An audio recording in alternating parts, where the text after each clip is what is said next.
top 6 answers are on the board. Kapag sinabing ang isang tao ay may asim pa, kasim-asim kaya siya ng ano? Go! Arden.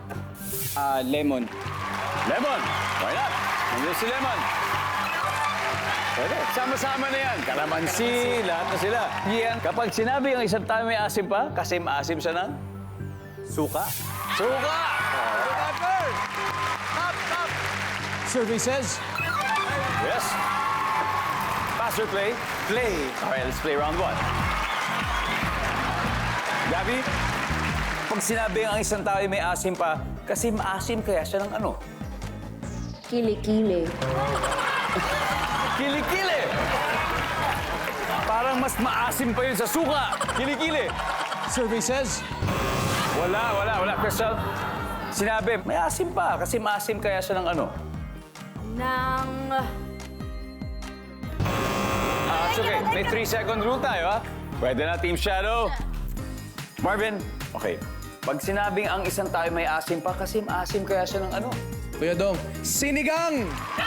Paborito natin dyan. Go. Survey says,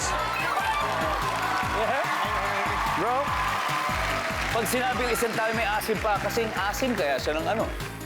Kasing asim ng... Wala na. Ito na.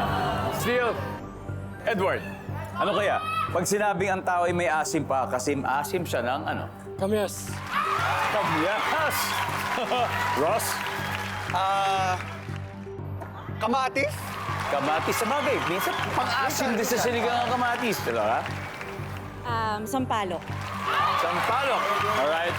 Martin, okay, para sa iyong team, ano kaya ang final answer? Pag sinabing ang tao ay may asim pa, kasing asim siya ng ano? Sampalok. Sampalok! Nandyan ba ang sampalok? Answer!